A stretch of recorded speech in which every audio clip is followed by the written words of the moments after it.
ബുദ്ധൻ എന്ന പേര് നമ്മൾ പലപ്പോഴും കേൾക്കാറുണ്ട്. പക്ഷെ അദ്ദേഹം ആരായിരുന്നു എന്ന് നമ്മൾ ശരിയായി ചിന്തിച്ചിട്ടുണ്ടോ? ബുദ്ധൻ എന്നതൊരു ദൈവത്തിൻ്റെ പേരല്ല, ഒരവസ്ഥയാണ്. ജാഗരൂകനായവൻ എന്നാണ് അർത്ഥം. അദ്ദേഹത്തിൻ്റെ യഥാർത്ഥ പേര് സിദ്ധാർത്ഥ ഗൗതമൻ ആയിരുന്നു. അദ്ദേഹം ഇന്നത്തെ നേപ്പാളിലെ ലുംബിനി എന്ന സ്ഥലത്ത് ജനിച്ചു. ശുദ്ധോധനൻ എന്ന രാജാവിൻ്റെ മകനായി. അതുകൊണ്ട് തന്നെ അദ്ദേഹം ഒരു രാജകുമാരനായിരുന്നു. പക്ഷെ ഇവിടെ ഒരു കാര്യം മനസ്സിലാക്കണം. അത് ഇന്നത്തെ പോലെ വലിയ സാമ്രാജ്യങ്ങളുള്ള രാജ്യത്വമല്ലായിരുന്നു. ഒരു ചെറിയ ഗോത്രരാജ്യം പോലുള്ള സംവിധാനമായിരുന്നു. എങ്കിലും അദ്ദേഹത്തിന് ലഭിച്ച ജീവിതം വളരെ സുഖസൗകര്യങ്ങളുള്ളതായിരുന്നു. വേദനയും ദുരിതവും അറിയാതെ വളർന്ന ഒരു ജീവിതം. എന്നാൽ ഈ സുഖത്തിനിടയിലും അദ്ദേഹത്തിൻ്റെ മനസ്സിൽ ഉയർന്ന ചോദ്യങ്ങൾ. ജീവിതം എന്താണ്? എന്തുകൊണ്ടാണ് വേദന വരുന്നത്? എന്താണ് യഥാർത്ഥ സന്തോഷം? ഇവയൊക്കെ നമ്മളെപ്പോലെ തന്നെയായിരുന്നു. അതുകൊണ്ടാണ് ബുദ്ധൻ്റെ കഥ ഒരു രാജകുമാരൻ്റെ കഥയായി നിൽക്കാതെ ഒരു സാധാരണ മനുഷ്യൻ്റെ തിരച്ചിലായി മാറുന്നത്. സിദ്ധാർത്ഥ ഗൗതമൻ തൻ്റെ ബുദ്ധമതത്തിൻ്റെ തുടക്കമായി കണക്കാക്കപ്പെടുന്നു. അദ്ദേഹത്തിൻ്റെ അനുഭവങ്ങളും ഉപദേശങ്ങളും പിന്നീട് ബുദ്ധം എന്നൊരു ജീവിതമാർഗമായി ലോകമെമ്പാടും പ്രചരിച്ചു. എല്ലാ സൗകര്യങ്ങളും ഉണ്ടായിരുന്ന ജീവിതത്തിൽ വേദന എന്താണെന്ന് പോലും അറിയാതെ സുഖത്തിനുള്ളിൽ ജീവിച്ചിരുന്ന അദ്ദേഹം ഒരു ദിവസം കൊട്ടാരത്തിന് പുറത്തേക്ക് പോയപ്പോൾ ജീവിതത്തിൻ്റെ യഥാർത്ഥ മുഖം കണ്ടു. വയസ്സാകുന്നത്, രോഗം, മരണം, ആ 3 കാഴ്ചകൾ അദ്ദേഹത്തിൻ്റെ ഉള്ളിൽ ഒരു വലിയ ചോദ്യം ഉണർത്തി. ഇതെല്ലാവർക്കും സംഭവിക്കുന്നതാണെങ്കിൽ എൻ്റെ ജീവിതത്തിൻ്റെ അർത്ഥം എന്താണ്?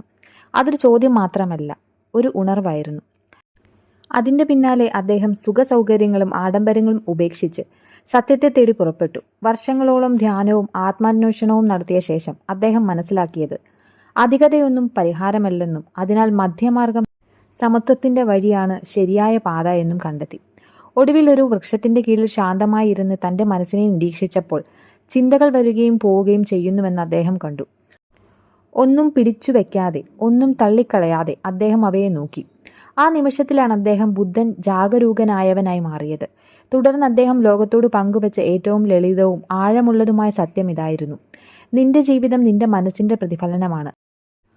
ഒരു ദിവസം ബുദ്ധനും ശിഷ്യന്മാരും ഒരു ഗ്രാമത്തിലൂടെ നടക്കുമ്പോൾ ഒരു മനുഷ്യൻ വളരെ കോപത്തോടെ അദ്ദേഹത്തിൻ്റെ മുന്നിലേക്ക് വന്നു. അപമാനിക്കാനും തുടങ്ങി. മോശം വാക്കുകളും വെറുപ്പും നിറഞ്ഞ ഭാഷയും ഉപയോഗിച്ച് അദ്ദേഹം ബുദ്ധനെ വേദനിപ്പിക്കാൻ ശ്രമിച്ചു. ശിഷ്യന്മാർക്കത് സഹിക്കാനായില്ല. അവർ പ്രതികരിക്കാൻ മുന്നോട്ട് വന്നപ്പോൾ ബുദ്ധൻ ശാന്തമായി കൈ ഉയർത്തി അവരെ നിർത്തി. അദ്ദേഹം ഒന്നും പറഞ്ഞില്ല. ആ മനുഷ്യൻ പറഞ്ഞതെല്ലാം അദ്ദേഹം പ്രതികരണങ്ങളൊന്നുമില്ലാതെ കേട്ടു.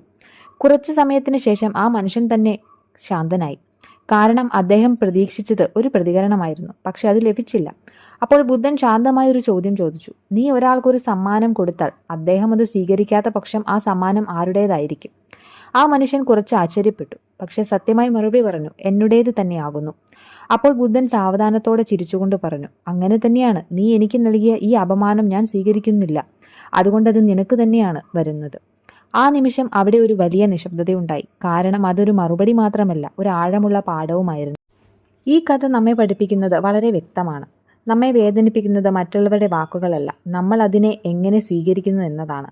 പക്ഷേ ഇത് കേൾക്കുമ്പോൾ ലളിതമായി തോന്നിയാലും ഇന്നത്തെ ജീവിതത്തിൽ ഇത് പ്രായോഗികമായി നടപ്പിലാക്കുന്നത് ഏറെ ബുദ്ധിമുട്ടാണെന്ന് നമ്മൾ എല്ലാവരും അറിയണം. ഇന്ന് നമ്മൾ ജീവിക്കുന്നത് ഒരു വളരെ വേഗമുള്ള ലോകത്തിലാണ്. ഇവിടെ ഓരോരുത്തർക്കും ഒരു അഭിപ്രായമുണ്ട്. ഓരോരുത്തർക്കും മറ്റൊരാളുടെ ജീവിതത്തെക്കുറിച്ച് പറയാൻ എന്തെങ്കിലുമൊക്കെ ഉണ്ട്. സോഷ്യൽ മീഡിയ തുറന്നാൽ മതി, ഒരു പോസ്റ്റ് ഇട്ടാൽ 100 കണക്കിന് കമൻറ്റുകൾ വരും. അതിൽ ചിലത് പ്രശംസയായിരിക്കും, പക്ഷേ ചിലത് നിന്ദയും വിമർശനവുമായിരിക്കും. അവയിൽ ഒന്ന് മാത്രം നെഗറ്റീവ് ആയാലും നമ്മൾ പലപ്പോഴും അത് തന്നെയാണ് മനസ്സിൽ പിടിച്ചിരിക്കുക. ഒരാൾ പറഞ്ഞൊരു വാക്ക്, ഒരാൾ ചെയ്ത ഒരു വിമർശനം മണിക്കൂറുകളോളം, ചിലപ്പോൾ ദിവസങ്ങളോളം പോലും നമ്മളെ അലട്ടും. നമ്മൾ ആവർത്തിച്ചതിനെ ചിന്തിക്കും. അവൻ അങ്ങനെ പറഞ്ഞത് എന്തിനാണ്? എനിക്കെന്തെങ്കിലും തെറ്റുണ്ടോ എന്നിങ്ങനെ നമ്മളെ തന്നെ സംശയിക്കാൻ തുടങ്ങും. ഇവിടെ തന്നെയാണ് ബുദ്ധൻ്റെ ആ ചെറിയ കഥ നമ്മെ ഒരു വലിയ സത്യത്തിലേക്ക് കൊണ്ടുപോകുന്നത്. നമുക്ക് ലഭിക്കുന്ന ഓരോ വാക്കും നമ്മൾ സ്വീകരിക്കണമെന്നില്ല. അതൊരു തിരഞ്ഞെടുപ്പാണ്. നമ്മൾ ഒരുപാട് സമയം നമ്മുടെ മനസ്സിനെ ഒരു തുറന്ന വാതിൽ പോലെ ആക്കി വെക്കാറുണ്ട്. ആരെങ്കിലും എന്തെങ്കിലും പറഞ്ഞാൽ അത് നേരെ അകത്തേക്ക് കിടക്കും. ആരെങ്കിലും കോപത്തോടെ സംസാരിച്ചാൽ ആ കോപം നമ്മളിലെത്തും. ആരെങ്കിലും അസൂയയോടെ സംസാരിച്ചാൽ അത് നമ്മളിൽ ഒരു അസ്വസ്ഥത സൃഷ്ടിക്കും. എന്നാൽ ബുദ്ധൻ നമ്മെ പഠിപ്പിക്കുന്നത് ഇതിന് വിരുദ്ധമായൊരു വഴിയാണ്. നിന്റെ മനസ്സിൻ്റെ കാവൽക്കാരൻ നീ തന്നെയാണ്. ഒരാൾ ഒരു സമ്മാനം കൊടുക്കുമ്പോൾ അത് സ്വീകരിക്കണോ ഇല്ലയോ എന്ന് നമ്മൾ തീരുമാനിക്കുന്നത് പോലെ ഒരാൾ ഒരു വാക്കു പറഞ്ഞാൽ അത് നമ്മുടെ ഉള്ളിലേക്ക് കിടക്കണമോ ഇല്ലയോ എന്നതും നമ്മൾ തന്നെ തീരുമാനിക്കണം. പക്ഷേ പ്രശ്നം എന്താണെന്ന് നോക്കുക. നമ്മൾ ഈ തീരുമാനമെടുക്കാൻ ശ്രമിക്കുന്നില്ല. നമ്മൾ സ്വാഭാവികമായി പ്രതികരിക്കുന്നു. ഒരാൾ നമ്മെ അപമാനിച്ചാൽ നമ്മൾ തിരിച്ചും അപമാനിക്കാൻ ശ്രമിക്കും. ഒരാൾ നമ്മെ വേദനിപ്പിച്ചാൽ നമ്മൾ ആ വേദന പിടിച്ചു കൂടുതൽ വേദന സൃഷ്ടിക്കും. ഇന്നത്തെ ജീവിതത്തിൽ മറ്റൊരു വലിയ പ്രശ്നം കമ്പാരിസൺ ആണ്. സോഷ്യൽ മീഡിയയിൽ മറ്റുള്ളവരുടെ ജീവിതം കാണുമ്പോൾ നമ്മൾ നമ്മളെ തന്നെ വിലയിരുത്താൻ തുടങ്ങും. അവൻ എത്ര സന്തോഷവാനാണ്, അവൾ എത്ര വിജയിച്ചിരിക്കുന്നു, എൻ്റെ ജീവിതം എന്താണ് ഇങ്ങനെ എന്നിങ്ങനെ ചിന്തകൾ വരും. ഇവയൊക്കെ പുറത്തുനിന്നുള്ള വാക്കുകൾ തന്നെയാണ്, ശബ്ദങ്ങൾ തന്നെയാണ്. പക്ഷെ നമ്മളത് സത്യമായി സ്വീകരിക്കുന്നു. ബുദ്ധൻ്റെ പാഠം ഇവിടെ കൂടി പ്രാധാന്യമുള്ളതാകുന്നു. എല്ലാം കാണുന്നതും കേൾക്കുന്നതും സത്യമല്ല. അത് നമ്മൾ സ്വീകരിക്കുമ്പോൾ മാത്രമാണ് അത് നമ്മുടെ യാഥാർത്ഥ്യമായി മാറുന്നത്. അതുകൊണ്ട് തന്നെ നമ്മുടെ മനസ്സൊരു ഫിൽട്ടർ പോലെ പ്രവർത്തിക്കണം. എന്താണ് ഉള്ളിലേക്ക് കടക്കേണ്ടത്, എന്താണ് പുറത്തേക്ക് തന്നെ വിട്ടുകൊടുക്കേണ്ടത്, ഈ ബോധം നമ്മൾ വളർത്തണം. മറ്റൊരു കാര്യവും കൂടി ശ്രദ്ധിക്കാനുണ്ട്. ഇന്നത്തെ ആളുകൾക്ക് ഏറ്റവും വലിയ ബുദ്ധിമുട്ട് റിയാക്ഷനാണ്. നമ്മൾ ഉടൻ പ്രതികരിക്കാൻ പഠിച്ചിരിക്കുന്നു. ഒരു മെസ്സേജ് വന്നാൽ ഉടൻ റിപ്ലൈ, ഒരു കമൻറ്റ് വന്നാൽ ഉടൻ മറുപടി, ഒരാൾ എന്തെങ്കിലും പറഞ്ഞാൽ ഉടനെ പ്രതികരിക്കണം. ഈ വേഗതയിൽ നമ്മളൊരു ചെറിയ ഇടവേള പോലും എടുക്കുന്നില്ല. എന്നാൽ ബുദ്ധൻ്റെ ജീവിതം നമ്മെ പഠിപ്പിക്കുന്നത് ആ ഇടവേള തന്നെയാണ്. അത് വിലമതിക്കുന്ന ഒന്നാണ്. ആ മനുഷ്യൻ അപമാനിച്ചപ്പോൾ ബുദ്ധൻ ഉടൻ പ്രതികരിച്ചില്ല. അദ്ദേഹം അത് കേട്ടു നിന്നു. അവൻ പറഞ്ഞതെല്ലാം അവിടെ തന്നെ അവസാനിക്കാൻ അതിനെ അനുവദിച്ചു. ആ ഇടവേളയാണ് അദ്ദേഹത്തിൻ്റെ ശക്തി. ഇന്നത്തെ ജീവിതത്തിൽ നമ്മൾ അതേ കാര്യമാണ് അഭ്യസിക്കേണ്ടത്. പ്രതികരിക്കുന്നതിന് മുൻപ് ഒരു നിമിഷം നിർത്തുക. ആ ഒരു നിമിഷം തന്നെ നമ്മുടെ ജീവിതത്തെ മാറ്റാൻ കഴിയും. ഇത് റിലേഷൻഷിപ്പിലും ബാധകമാണ്.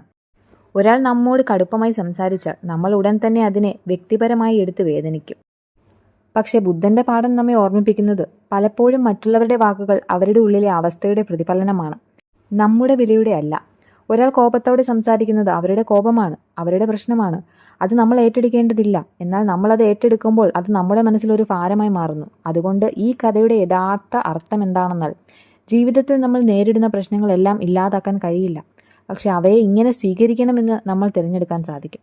നിന്റെ മനസ്സൊരു ചെറിയ ഗ്ലാസ് പോലെയാണെങ്കിൽ ചെറിയ കാര്യങ്ങളും വലിയ വേദനയായി തോന്നാം. പക്ഷെ അതൊരു വലിയ തടാകം പോലെയാണെങ്കിൽ അതേ കാര്യങ്ങൾ പോലും നിന്നെ ബാധിക്കാതെ പോകും. ഈ വലിപ്പം പുറത്തുനിന്നല്ല വരുന്നത്, അത് ഉള്ളിൽ നിന്നാണ് വളരുന്നത്. ബോധത്തോടെ, ശ്രദ്ധയോടെ, സ്വയം നിരീക്ഷണത്തോടെ ഇന്നത്തെ കാലത്ത് നമ്മളെല്ലാം നിയന്ത്രിക്കാൻ ശ്രമിക്കുന്നു. ആളുകളെ, സാഹചര്യങ്ങളെ, ഫലങ്ങളെ. പക്ഷെ ബുദ്ധൻ കാണിച്ച വഴി വളരെ ലളിതമാണ്. പുറത്തെ ലോകം മുഴുവൻ നിയന്ത്രിക്കാൻ ശ്രമിക്കേണ്ടതില്ല. നിന്റെ ഉള്ളിലെ പ്രതികരണത്തെ നിയന്ത്രിക്കാൻ നീ പഠിക്കുക. അതാണ് യഥാർത്ഥ സ്വാതന്ത്ര്യം. ആരെങ്കിലും എന്തു പറഞ്ഞാലും എന്ത് ചെയ്താലും നിന്റെ ശാന്തത നഷ്ടപ്പെടുത്താതെ ഇരിക്കുക. അതൊരു വലിയ ശക്തിയാണ്. അതൊരു ദിവസം കൊണ്ട് മാത്രം വരുന്ന ഒന്നല്ല. പക്ഷേ ഓരോ ദിവസവും ചെറിയൊരു ശ്രമം കൊണ്ട് അത് വളർത്താൻ സാധിക്കും.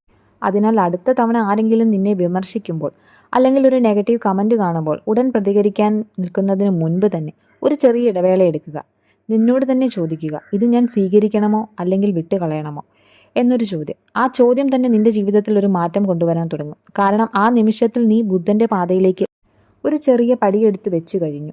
ശാന്തത, സഹിഷ്ണുത, ബോധം ഇവയൊക്കെ ദൂരെയുള്ള ആശയങ്ങളല്ല, ദിവസേനയുള്ള ചെറിയ തിരഞ്ഞെടുപ്പുകളിലാണ് അവ ഉണ്ടാകുന്നത്.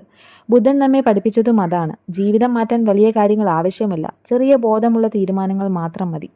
ഒടുവിൽ നിന്റെ മനസ്സിന്റെ വാതിൽ തുറക്കണോ അടയ്ക്കണോ എന്ന് തീരുമാനിക്കുന്നത് നീ തന്നെയാണ്. ആ താക്കോൽ ഇന്നും നിന്റെ കൈകളിലാണുള്ളത്.